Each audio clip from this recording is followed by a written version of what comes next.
Good day, race fans and truckers. My name is Sam. Welcome back to Motor Racing and Gravy. First time in a long time. That's the theme of the day. First piece of content I've filmed since, I guess, what, Indy last year? And we're loaded up and headed to Rockingham for an organizational test. So it's the first time NASCAR cars have been on track at Rockingham in something like 11 to 12 years since the Truck Series was there last. And Xfinity cars will be on track for the first time in something like 20 years. That's what we're doing today. I wanted to film a little video about that because I feel like people are excited that we're going back to Rockingham. I'm excited we're going back there. I've only been to the facility once, and that was in 2000 for a Metallica concert. I've never been there for a race. So this will be a cool experience for me. It's like a dress rehearsal. This effectively starts our season. You know, we've got everything minus the pit box loaded up to go to Rockingham for this test. We'll be on track all day tomorrow, and then we'll come home tomorrow night. Next thing you see will be us either probably getting to the racetrack or en route to the racetrack. About halfway through the video, I'm going to pause and I'm going to share a message that's kind of important on a personal level for me. If you made it this far, I'd appreciate it if you hang on for that, or you skip ahead to it if you want to. I don't care. But there's something I need to share with you guys that's kind of important later on. Other than that, enjoy the ride and see you at the racetrack. It's time to GTFO. Hang tight, secondary 18, I'm coming in.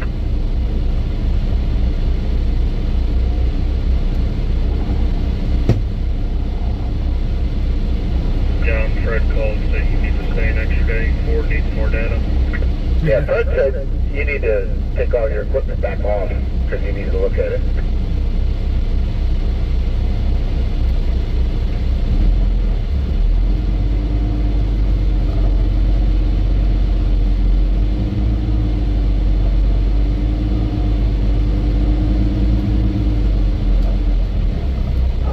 Apparently, I'm waiting for 2 photographers' poles.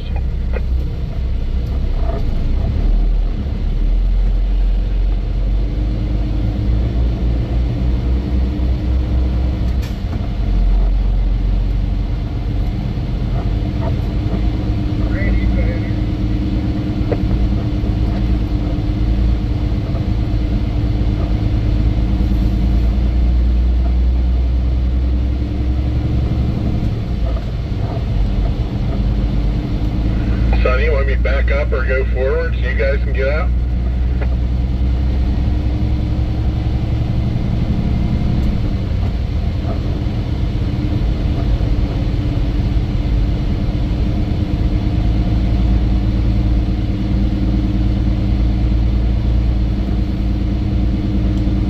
He's over, John.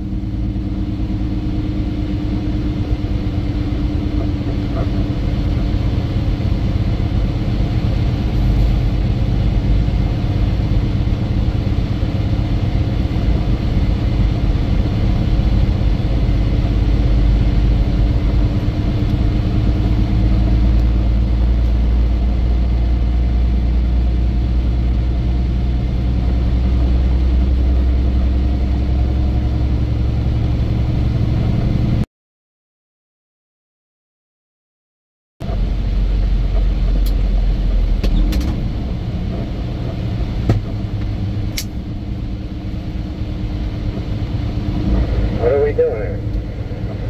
I thought he said he was going to start with a 52 and then we were going to go behind them. He's over here talking to Sonny. They got me waiting for 2 photographer poles.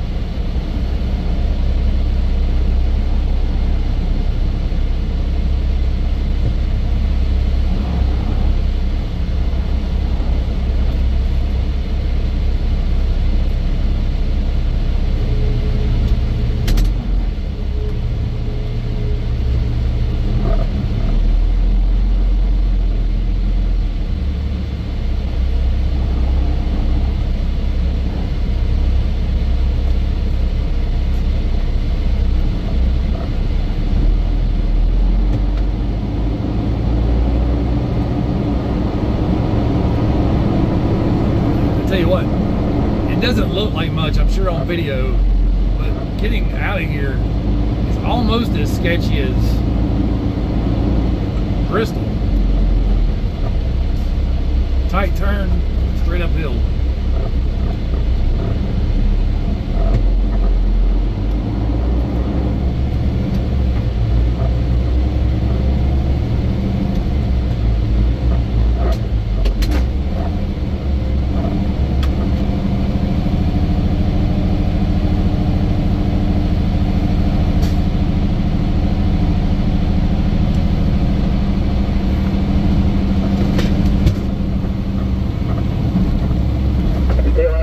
Go when you're ready, Bob.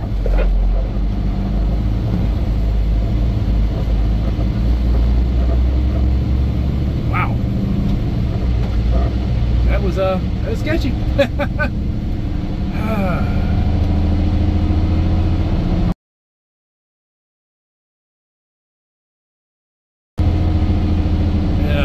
Check, make sure my load's okay.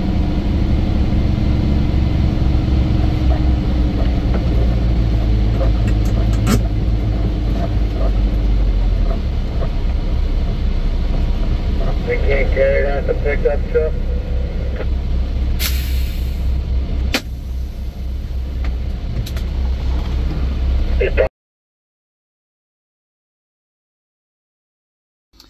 All right, now for a message I wanted to share with you guys.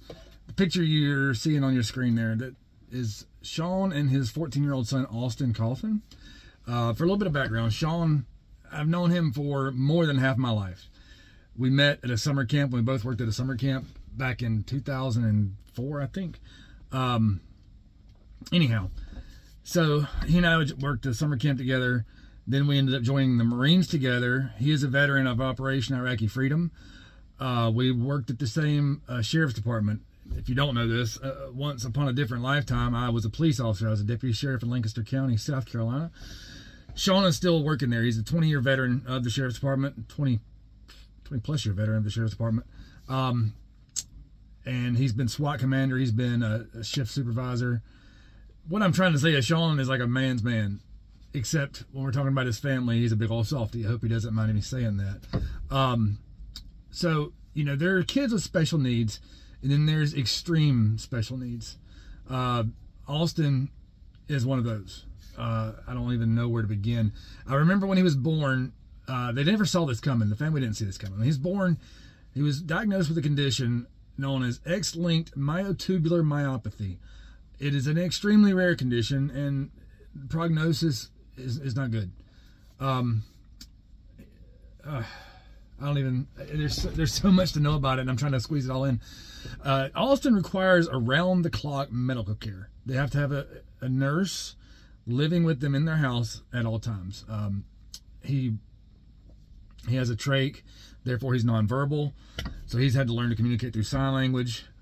It's quite the experience that the family has gone through the last 14 years.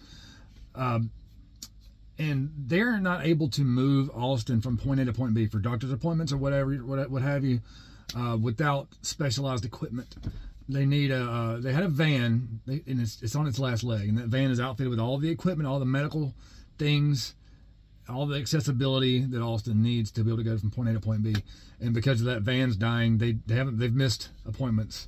And as you can imagine, doctor's appointments are a very important thing. To give you some context on the seriousness of the condition, it wasn't maybe a month ago, Austin was in the ICU for a couple weeks because he had a cold. That's how serious it is. And so they need a new van, and I'm going to share a GoFundMe page down in the description to help them get that van. That is, they got to have it. It's a necessity. Anything anybody can do to help would be greatly appreciated. I appreciate it. These are good friends of mine. They've been there for me. I'd like to be there for them. And that's all I got. Thanks for watching, folks.